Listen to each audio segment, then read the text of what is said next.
முக்கியமான தகவல் என்ன இருக்கலாம், இல்லை மாவட்டத்தின் சார்பாக இருக்கிறது எதையோ ஒன்று ஆக மட்டும் நம்ம வந்து வாங்க சண்முக அவர்களை வருக வரவேற்கிறோம். அவர்கள் அந்த மாதிரி பிரச்சனைகளை நாம் சமாளிக்கிறது வந்து சிரமம். அந்த இடத்துலையும் நாம் வந்து மீண்டு வெற்றி பெறணும்னு சொன்னால் அது ஒரு பெரிய சாதனை தான்.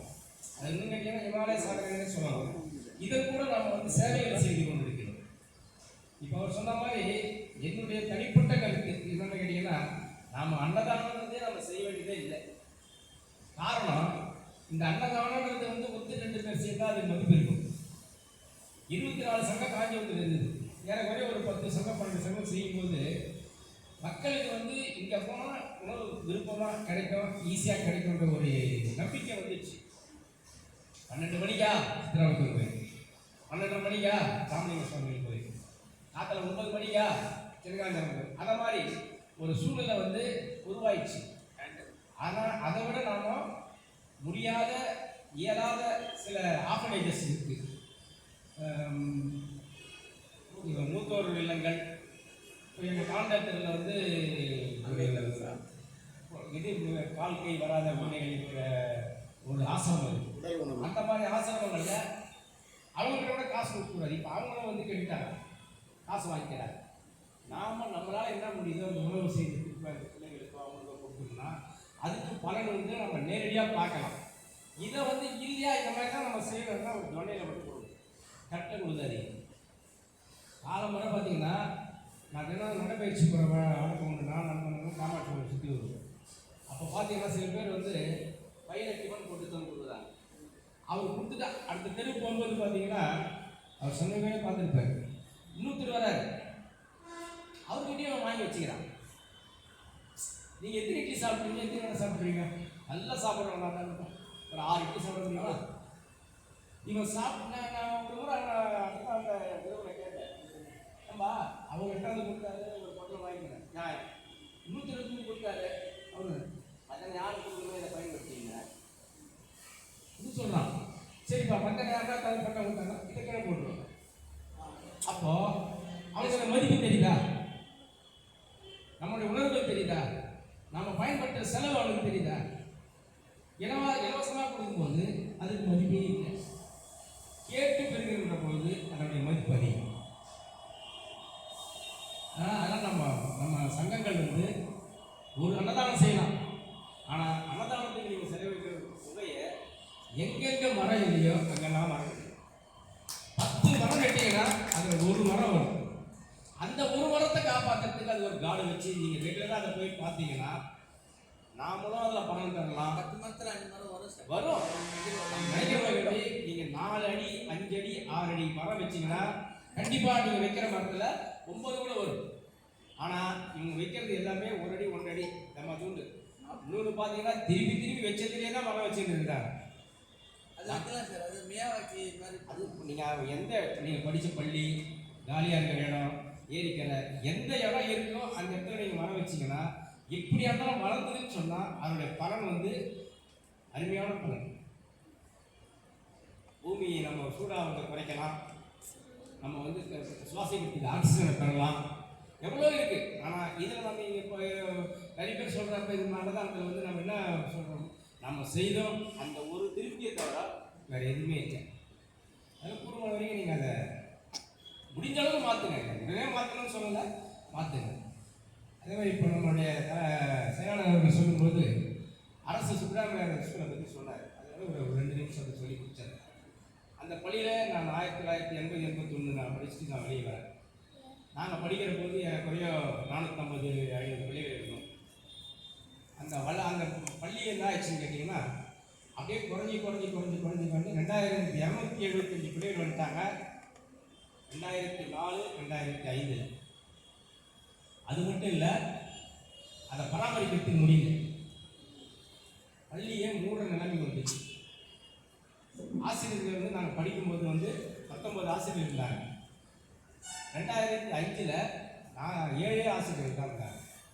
காரணம், அந்த பள்ளி வந்து நிதி உதவி பெறும் பள்ளி. போர்டு வந்து அவங்களுக்குள்ள ஏற்பட்ட சிக்கல்ல செல்ஃப் பண்ணிட்டாங்க.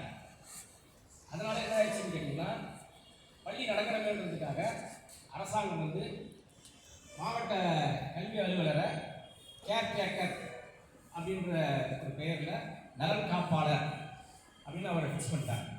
அவர் என்ன பண்ணுவாருன்னு கேட்டிங்கன்னா, பள்ளிக்கூடத்தை பார்த்துக்குவார், ஆசிரியர்களுக்கு சம்பளம் கொடுக்க சொல்லுவார். அதை அரசு கொடுக்குற சம்பளத்தை அவங்களுக்கு கொடுப்பார். ஓய்வு பெறுகின்ற ஆசிரியருக்கு மாற்று ஆசிரியர் போடுவதற்கு அவருக்கு அதிகாரம் கிடையாது. இறந்துட்ட ஆசிரியருக்கு அந்த இடத்தை நிரப்புகின்ற அதிகாரமும் அவருக்கு கிடையாது. அதனால் ஓய்வு பெறுபவர்கள் இறப்பவர்கள் குறைந்து கொண்டே வந்து, நாங்கள் படிக்கின்ற பொழுது 80, 81, 19 ஆசிரியர்கள் இருந்தவர்கள் வந்து 2004-5 7 ஆசிரியர்கள் ஆகிட்டாங்க. ஏறக்குறைய ஒரு 12-13 பேர் இல்லாமல் போயிட்டாங்க. இல்லாமல் போனதுனால மாணவர்களுடைய சேர்க்கையும் பெற்றோர்கள் வந்து விருப்பம் இல்லாமல் போயிடுச்சு. அந்த சூழ்நிலையில் தான் நாங்கள் என்ன பண்ணோம், பழைய மாணவர்கள் சேர்ந்து ஒன்றா சேர்ந்து போயிட்டு ஒரு கூட்டம் போட்டு முதல்ல இந்த பள்ளியை வந்து அந்த பழைய காலத்து கட்டிடம் ஓடு இருந்தது இல்லைங்களா, இப்போது நீங்கள்லாம் யார் யார் வந்து பார்த்தீங்கன்னு எனக்கு தெரியல. ஒரு ஃப்ரண்ட்டில் ஒரு கட்டடம் இருக்குது பார்த்தீங்களா, அது நாங்கள் கட்டின கட்டடம். அது 3 அடுக்கு 11 வகுப்பறைகளுக்கு வந்த கட்டிடத்தை நாங்கள் கட்டணும். அதுக்கு முன்னாடி பழைய கட்டடம் தான் அது. இடிஞ்சு வேறு சூழ்நிலை வந்துடுச்சு. இந்த பக்கம் ஒரு கிளாஸும் இந்த பக்கம் ஒரு கிளாஸும், நடுவில் வந்து கூடம் இது தாழ்வாரம், அந்த பக்கம் ஒரு கிளாஸும் இந்த பக்கம் ஒரு கிளாஸும். அதில் வந்து அந்த கடைசியும் இந்த கடைசியும் வந்து அப்படியே இறங்கிடுச்சு. பிள்ளைகள் அங்கே யாரையும் உட்கார வைக்கல, இந்த 2 வகுப்பறைகள் தான் உட்கார வைக்கிறாங்க. அந்த மாதிரி ஒரு கண்டிஷன் இருக்கிற போது விழுந்துருச்சுன்னா என்ன பண்ணுறது ஒரு சூழ்நிலை இருக்கிற போது தான் நாங்கள் முதல்ல பழைய மாணவர் சங்கம் சேர்ந்தோம். அங்கேயே நாங்கள் வந்து என்ன பண்ணோம், இந்த பள்ளிக்கூடத்தை கட்டி கொடுக்கணும், அதுக்கு உங்களால் முடிஞ்ச அளவுக்கு யார் வேணும் டொனேஷன் கொடுங்க அப்படின்னு சொன்னோம். 2.5 லட்சம் ரூபா கலெக்ஷன் பண்ணோம். அந்த 2.5 லட்சம் ரூபாயை கலெக்ஷன் பண்ணி மாவட்ட ஆட்சித்தலைவர் வெங்கடேசன் அவர்கள் நாங்கள் இருக்கிற போது அவர்கிட்ட கொடுத்தோம். அப்போ வந்து கும்பகோணம் இன்ஸ்டியூட் வந்தது. அப்போ வந்து அன்றைய முதல்வராக இருந்த ஜெயலலிதா அம்மையார் அவர்கள் எந்த பள்ளியுமே வந்து கூரையோ அல்லது இந்த மாதிரி சீட்டை இருக்கக்கூடாது, அதுக்கு வந்து கட்டடம் கட்டி தான் அந்த பள்ளி இயங்கணும் அப்படின்ற மாதிரி ஒரு உத்தரவு போட்டிருந்தாங்க. அதுக்கு இதை மாதிரி தன்னார்வ தொண்டு பழைய மாணவர் சங்கம் இல்லை பெற்றோராசிரியர் கழகம் வந்து 3இல் 1 பகுதி கொடுத்தால் 3 பகுதி வந்து அரசாங்கம் கொடுக்கும். அதன் அடிப்படையில் நாங்கள் 2.5 லட்சம் ரூபாய் கொடுத்தோம். அரசாங்கம் வந்து 7.5 லட்சம் ரூபாய் கொடுத்தாங்க. 10 லட்சம் ரூபாய் இந்த பில்டிங் நாங்கள் துவங்கணும். அன்றைய பாராளுமன்ற உறுப்பினர் ஏகே மூர்த்தி அவர்கள் தன்னுடைய தொகுதி மேம்பாட்டு நிதியிலிருந்து 5 லட்சம் ரூபாய் கொடுத்தார், 15 லட்சம் ரூபாய். அதுக்கப்புறம் இந்த நிகழ்வுகள் பரவ ஆரம்பித்த பிறகு அந்த பள்ளியில் படித்த மாணவர்கள் அவர்களால் முடிந்தவர்கள் 5,000, 10,000, 50,000 அப்படின்னு சொல்லிட்டு ஏறக்குறைய ஒரு 35,000 ரூபாய் நாங்கள் அந்த லெஸ்ல 35 லட்சம் ரூபாய் கலெக்ஷன் பண்ணோம். கலெக்ஷன் பண்ணி தான் அந்த இடத்த கட்டணும். கட்டின பிறகும் பிள்ளைகள் சேரல.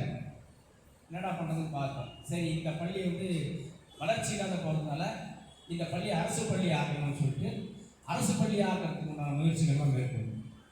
அப்போ முயற்சிகளை மேற்கொள்ளும் பொழுது எங்களுக்கு வந்து அப்போ என்னன்னு கேட்டிங்கன்னா, எங்களுடைய அனைவருடைய குறிக்கோளும் பள்ளியின் வளர்ச்சியிலே இருந்தது. இதில் கட்சி பாகுபாடு யாரும் இல்லாதவே நாங்கள் இப்போ எல்லாருமே இருக்கணும். அன்றைய சட்டமன்ற உறுப்பினர் சக்தி கமலம்மாள், அந்த ward councillor RV coupon Congress, நாங்கள் டிஎம்கே, நான் 2-3 தம்பிதுரை அட்வொகேட்டு பாண்டியன் ஜெகதீஷ் சமுதாயத்தில் நாங்கள்லாம் வந்து டிஎம்கே. ஏடிஎம்கேவோட அன்பண்ணன் குமரன், பாட்டாளி மக்கள் கட்சியில் எம்எல்ஏ, அனைத்து கட்சியும் ஒன்றா சேர்ந்து அவங்ககிட்ட லெட்டர் பேட் வாங்கி அரசுக்கு வந்து இந்த பள்ளியை நீங்கள் வந்து அரசு பள்ளியை ஆக்குங்க அப்படின்னு சொல்லிட்டு கொடுத்த போது அதனுடைய பேப்பர் வந்து பல இடத்துல முட்டுக்கட்டையாக நின்றுது. அதெல்லாம் நாங்கள் வந்து முட்டு கொடுத்து தூக்கி அனுப்பி தலைமை செயலகத்துக்கு அனுப்பி, தலைமை செயலகத்துக்கு ஏறக்குறைய எனக்கு தெரிஞ்ச நான் ஒரு 65 முறை போயிட்டு வந்தேன். 1 முறை 2 முறை இல்லை. அந்த 65 முறை போனதனுடைய பலன் எல்லாரையுமே போய் பார்ப்போம். செக்ஷனில் பார்ப்போம், எஸ்ஓ போய் பார்ப்போம், ஜாயின்ட் செக்ரட்டரி போய் பார்ப்போம், செக்ரட்டரி போய் பார்ப்போம், மினிஸ்ட்ரி போய் பார்ப்போம்,